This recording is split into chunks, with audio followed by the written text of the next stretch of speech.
देखें, यदि आपके भी जमीन की रसीद नहीं कट रही है, म्यूटेशन जो है वो यहाँ पर अगर बात करें तो वो ऑनलाइन जो है यहाँ पर शो नहीं कर रहा है, यानी अगर आप उसको ऑनलाइन है ना चेक करते हैं तो वो आपको नहीं दिखा रहा है। आपको क्या करना होगा इसके लिए, कहाँ पर आप आवेदन दे देंगे तो इसका सुधार हो जाएगा।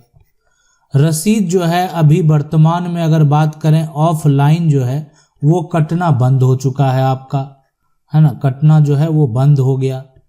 अब आपका जो कटेगा वो ऑनलाइन ही कटेगा। और ऐसे भी हम आपको बता दें कि अब जो है बहुत सारे राज्य में जो है यहाँ पर जो ऑनलाइन प्रक्रिया है वो अब शुरू हो चुका है, यानी आप जमीन का जो लगान है वो ऑनलाइन जमा कर सकते हैं और सारा डिटेल आप ऑनलाइन देख सकते हैं। बहुत सारे राज्यों में अभी ऑफलाइन तो कट रहे हैं, लेकिन ऑफलाइन भी आगे आने वाले समय में ये और भी जो राज्य हैं वहां पर भी बंद हो जाएगा, यानी जो भी प्रक्रिया आपको देखने को मिलेगा वो ऑनलाइन ही मिलेगा। अगर आपका जो है ऑनलाइन रसीद कट रहा है तो आपको अपना जो प्लॉट है, जो आपकी प्रॉपर्टी है, उसके डिटेल आप ऑनलाइन चेक कर सकते हैं। अगर वो दिखा रहा, वो शो कर रहा है तो इसका मतलब है आपका सारा कुछ सही है, आपको किसी प्रकार का कोई दिक्कत नहीं होने वाला है। अब रही बात कि जमीन का रसीद ऑनलाइन कट रहा है लेकिन म्यूटेशन ऑनलाइन शो नहीं कर रहा है, जो यहाँ पर समस्या ये कह रहे हैं सर मेरा ऑनलाइन रसीद कट रहा है मगर म्यूटेशन ऑनलाइन जो है वो शो नहीं हो रहा है, इसका क्या मतलब है? मेरा म्यूटेशन हो गया है क्या? म्यूटेशन को ऑनलाइन करना पड़ेगा। देखें, जब अगर आपका जो एक तरह से जमीन का रसीद है, जमीन का जो रसीद है, तो उस रसीद में अगर हो सकता है कि आपको एक तरह से जमाबंदी का जो है ना, जमाबंदी संख्या प्राप्त हुआ होगा या कोई ऐसा आईडी प्राप्त हुआ होगा जिससे जो है आपको वो आईडी मिला होगा और उसी से आप जो है अपने प्लॉट का सारा डिटेल देख सकते हैं।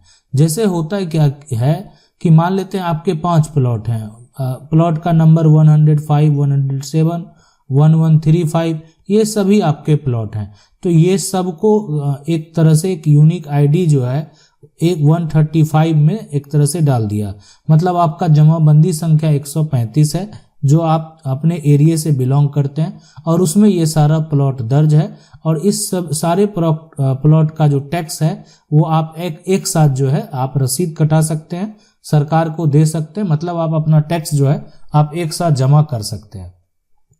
तो ये होता है पूरा प्रक्रिया। म्यूटेशन शो उस समय होता है जिस समय आप जो है म्यूटेशन के लिए अप्लाई करते हैं। जब आपका म्यूटेशन पूरा कंप्लीट हो गया तो आप अपने जमाबंदी या प्रॉपर्टी आईडी से पूरा डिटेल अपना आप जो है वो देख सकते हैं। यानी आप कह सकते हैं कि आप अपना जमाबंदी नंबर से पूरा डिटेल अगर सर्च करते हैं तो आपका जो भी प्रॉपर्टी है वो सारा दिखाएगा और सारे का आप टैक्स जो है वो जमा कर सकते हैं। लेकिन जब आप कोई प्रॉपर्टी खरीदते हैं, आपके पास उसका सेल डीड है, तो फिर उस समय उसको म्यूटेशन के लिए अप्लाई करते हैं। तो यहाँ पर आपका अगर रसीद कट रहा है तो म्यूटेशन ऑनलाइन जो है करना नहीं पड़ेगा, इसके लिए इसकी ज़रूरत अभी नहीं है, इसलिए कि म्यूटेशन भी लोग इसीलिए कराते हैं ताकि उनके प्रॉपर्टी का रसीद कट सके। अगला जो सवाल है ये कह रहे हैं कि मेरे दादाजी के नाम से ज़मीन है और खतियान भी दादाजी के नाम से खुला हुआ है, अब बिहार सरकार के नाम से हो गया है, कैसे ठीक होगा? देखें, अभी जो आपका जो यहाँ पर ज़मीन है वो अगर दादाजी के नाम से है ना, के नाम से है, तो जो दस्तावेज आपके पास मौजूद है उसको आधार मानते हुए आपको बिहार सरकार के ऊपर जो है आपको केस फाइल करनी पड़ेगी। यानी आपको सिविल कोर्ट में जो है जाकर आपको बिहार सरकार के ऊपर केस फाइल करनी पड़ेगी। देखें, बिहार सरकार के ऊपर केस फाइल करने का ये मतलब नहीं होता कि आप जो है पूरे जो मेन गवर्नमेंट हैं, जो सीएम है, उनके ऊपर आप केस फाइल कर रहे हैं। देखें, बिहार सरकार के जो मैनेजमेंट सिस्टम उस पर आप केस फाइल कर रहे हैं, उनसे पूछ रहे हैं और उनके तरफ से जो अधिकारी होते हैं वो जवाब देते हैं कि आखिर ऐसा क्यों हुआ। इसलिए कि कोई भी किसी का भी अगर निजी जमीन है, अगर वो निजी जमीन सरकारी हो जाता है तो ये तभी होता है जब भूमि अधिग्रहण कानून के तहत आप जमीन का मुआवजा प्राप्त करते हैं, लेकिन ऐसा कुछ हुआ नहीं। निजी जमीन क्या बन गया, सरकारी। और भूमि का अधिग्रहण तो हुआ ही नहीं, आपको पैसा तो मिला ही नहीं, तो ये सारा कुछ तो हुआ ही नहीं। तो इसलिए आप यहाँ पर जो है अपना टाइटल का दावा करेंगे, सरकार को नोटिस जाएगा, उधर से जवाब आएगा। अगर लगेगा कि नहीं गलती से किसी कारणवश जो है हो गया है तो आपका सुधार हो जाएगा। सवाल है, अगर पिताजी ने माँ के नाम पर जमीन लिखा है तो उस पर सभी बेटे और बेटी का समान अधिकार हो सकता है, पिताजी और माँ जो है के जीवित रहते। देखें, अगर मान लेते हैं जो संपत्ति अगर बात करें, पिता जो है क्या किए, पिता के पास ये जमीन जो है वो पैतृक है और ये पिता अपने पैतृक जमीन को जो है अपनी यानी कह सकते हैं आपकी माँ के नाम कर दिए। तो अभी वर्तमान में अभी वो क्या बन गया, वर्तमान में माँ के लिए वो अर्जित संपत्ति हो गया। अब ये माँ पर डिपेंड करता है कि माँ ये संपत्ति जिसको भी देना चाहें दे सकते हैं। माँ के पास जो ये संपत्ति है अभी वर्तमान रूप में अगर देखा जाए तो वो अर्जित संपत्ति है।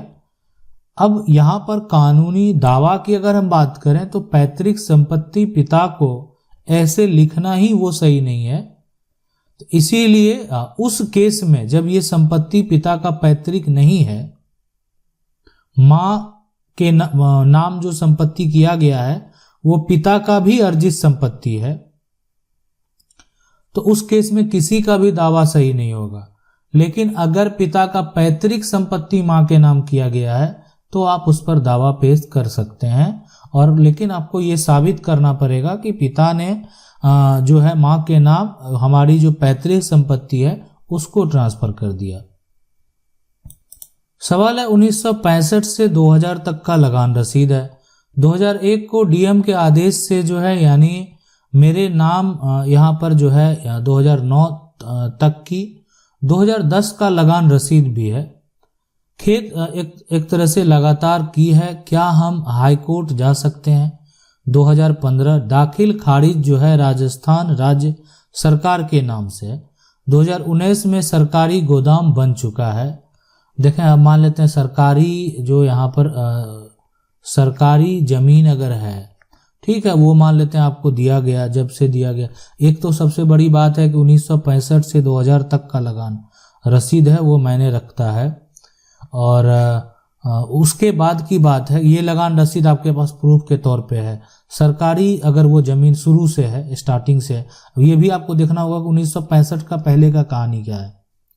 अगर सरकारी ज़मीन है, सरकार वो ज़मीन ले लेती है और सरकार का कोई भी जो मान लेते हैं ऑफिस बना दिया गया, गोदाम बना दिया गया, तो वो ज़मीन तो आपके हाथों से चला गया। लेकिन आप लंबे समय से अगर उसका उपयोग कर रहे थे तो आप कोर्ट केस कर सकते हैं, अपना दावा कर सकते हैं। कम से कम उसी से आपका जीवन यापन अगर चलता होगा तो आप मुआवजे की मांग कर सकते हैं कि हम लंबे समय से इसका उपयोग कर रहे थे, आज से नहीं कर रहे थे। लेकिन फिर भी जो है ये इस ज़मीन को ले लिया गया और उसके एवज में हमको मुआवजा भी नहीं दिया गया और इस पर सरकारी गोदाम बना दिया गया, जिससे हमारा घर परिवार चलता था, अब वो जो है मुश्किल में पड़ चुका है। तो ये हो सकता है कि कोर्ट जो है अनुमति दे सरकार को कि जो है आप जो व्यक्ति के पास ये ज़मीन इतने सालों से है और इतने सालों से उन व्यक्ति ने उस ज़मीन का लगान जो टैक्स है वो भी जमा किया है, तो उसका जो भी मुआवजा होना चाहिए उचित उनको मिलना चाहिए। तो डिपेंड करता, देखें यहाँ पर कोई भी सरकारी ज़मीन है, सरकारी ज़मीन सरकार आपसे ले भी ली है, सरकार कब्जा भी कर लिया, तो आप एक प्रयास कर सकते हैं।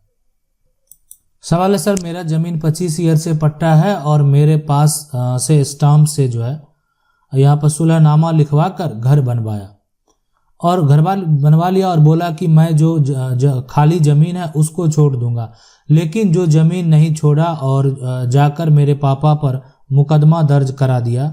अब जो है बाउंड्री करा रहा है और उसको रोकने पर नहीं मान रहा है और जो है यहाँ पर झगड़ा कर रहा है। फिर पापा ने मुकदमा दर्ज कराया तो पापा को स्टे का ऑर्डर मिल गया, लेकिन वो तब भी नहीं मान रहा है ना, एक तरह से, और मारने की धमकी दे रहा है। तो देखें, जो धमकी दे रहा है उस सबको तो आपको रिकॉर्ड कर लेना है और साथ में अगर स्टे मिल गया है और फिर भी वो किसी प्रकार का उस पर कार्य करता है तो आप नज़दीकी थाना में उसके खिलाफ FIR दर्ज करवा सकते हैं। और वो FIR जो दर्ज करवाएंगे, जो पुलिस प्रशासन है वो इस पे उस आधार पे कार्रवाई करेगी, इसलिए कि आपको कोर्ट से जो है स्टे ऑर्डर प्राप्त है। तो स्टे ऑर्डर अगर प्राप्त है तो उसको पालन करवाने का जो कार्य है वो यानी पुलिस प्रशासन करेगी। यानी आप स्टे ऑर्डर दिखाएंगे कि मुझे कोर्ट से स्टे मिला हुआ है, फिर भी मेरे साथ इस तरह का जो है ये किया जा रहा है, और आपको उसके खिलाफ FIR जरूर दर्ज कराना चाहिए। और कल को, इसलिए कि मामला जब कोर्ट में भी जाएगा, मान लेते हैं पुलिस प्रशासन ने कोई भी कार्रवाई नहीं की, जैसा बहुत लोगों ऐसा कहते हैं, लेकिन ऐसा नहीं है। आपको ये प्रक्रिया में जाना चाहिए। मान लेते हैं जो आप जहाँ पे FIR दर्ज करवाते हैं वहाँ से कार्रवाई नहीं होती है, तो ऊपर जो मजिस्ट्रेट हैं उनके पास भी आप आवेदन दे सकते हैं कि आपके पास जो है स्टे ऑर्डर है और फिर भी जो है वो जो व्यक्ति सामने वाला है उसका उल्लंघन करता जा रहा है। सवाल है सर, पापा शादी जिससे पापा जो शादी की है, बीवी मर गई तो पापा दूसरा शादी किया, एक बेटा और 2 बेटी जो है लेकर आई, फिर एक बेटा हुआ, तो घर से जो है बड़ा बेटा को घर से जो है भगा सकता है कि नहीं उसका देखें। मैं आपको बता दूं, जो पापा शादी किए, सबसे पहले क्या होता है कि मान लेते हैं पिता है और पिता का विवाह होता है। यहाँ पर अगर यहाँ पर जो पहली है ये पत्नी है और यहाँ पर जो है दूसरी पत्नी है, तो दूसरी पत्नी और पहली पत्नी की अगर हम बात करें तो यहाँ पर क्या होगा, सबसे पहले इसको समझने का प्रयास करें। यहाँ पर मान लेते हैं एक बेटा है, अब यहाँ पर जो दूसरी पत्नी है वो दूसरे घर से मान लेते हैं एक बेटा लेकर आती है, ठीक है, और जो है साथ में 2 बेटी लेकर आती है। लेकिन ये जो दोनों बच्चे हैं इन पर जो है जो नाम आ गया पिता का, इनका अगर आ गया, यानी दोनों बच्चे का जो पिता का नाम दर्ज होगा, मान लेते हैं सर्टिफिकेट में जो प्रूफ है तो उसमें इनका नाम अब दर्ज हो गया, तो जब इनका नाम इनको प्राप्त हो गया तो ये इनके वंशज हो गए, ये इनके उत्तराधिकारी हो गए। यानी कोई भी किसी का वंशज कब होगा, जब वो आपके वंशावली में शामिल हो जाएगा। यानी वो अब जो है, कहने का मतलब वो जैसे भी एडॉप्ट ही अगर मान लेते हैं कोई करता है तो ये क्या होता है कि वो एक तरह से एडॉप्ट किया हुआ है, कानूनी तरीके से तो उसको पिता का नाम एक तरह से दर्जा मिला है, तो वो परिवार का उत्तराधिकारी होगा। रही बात भगाने की, तो किसी को भगा नहीं सकते। पिता के पास अगर पैतृक संपत्ति है तो जितने भी उत्तराधिकारी हैं सभी का समान अधिकार होगा। सवाल है सर, मेरी नानी के माँ के नाम से खतियान में जो है उस जमीन में मेरी माँ का हक हो सकता है, अगर है तो मैं अपनी माँ के नाम से कैसे यहाँ पर जो है कैसे देखें। मैं आपको बता दूं, नानी का जो संपत्ति है तो ठीक है, नानी की अगर आप जिसको नानी कह रहे हैं तो नानी का मान लेते हैं जो है कोई बेटा है जो आपके मामा होंगे, मामू होंगे, और कोई बेटी है जो आपकी माँ हो सकती है, मौसी हो सकती है। तो बेटी तो परिवार की उत्तराधिकारी है। तो अगर आप बेटी के बच्चे हैं, मान लेते हैं जो जिनको आप नानी कह रहे हैं, मान लेते हैं इनके बेटे हैं, तो जो नानी का संपत्ति है उस पर आप दावा कर सकते हैं, उस पर आप जो है पार्टीशन सूट का भी दावा कर सकते हैं। तो खतियान में अगर नानी का नाम दर्ज है, ठीक है, नानी का नाम से खतियान है, तो जो बेटी है उस परिवार के उत्तराधिकारी है। अगर कोई देना नहीं चाह रहा, बेच भी अगर देंगे आप अपना शेयर, तो खरीदने वाला खरीद भी लेगा, तो कोई दिक्कत नहीं होने वाला है। नहीं तो पार्टीशन सूट करके आप अपना कानूनी अधिकार भी प्राप्त कर सकते हैं। सवाल है, खतियान में जमीन ज्यादा है, नक्शा में जमीन कम है, क्यों? ऐसा क्यों हुआ, कृपया करके बताएं। देखें, ऐसा इसलिए हुआ कि खतियान की अगर हम बात करेंगे सबसे पहले, तो खतियान सबसे पहले पुराना जो खतियान है, अगर कोई नया खतियान है, ठीक है, और साथ में कोई पुराना जो जमीन का अगर नक्शा है, ठीक है, और ये नया नक्शा है, तो एक्चुअली यहाँ पर जो समझने वाली बात ये है कि पुराना खतियान पुराना नक्शा सही है, नया खतियान में जमीन सही है और नक्शा कम हो गया है। तो यानी जो मैप बनाया गया, जिस समय डायग्राम उसका तैयार किया गया, उसमें त्रुटि हुई है।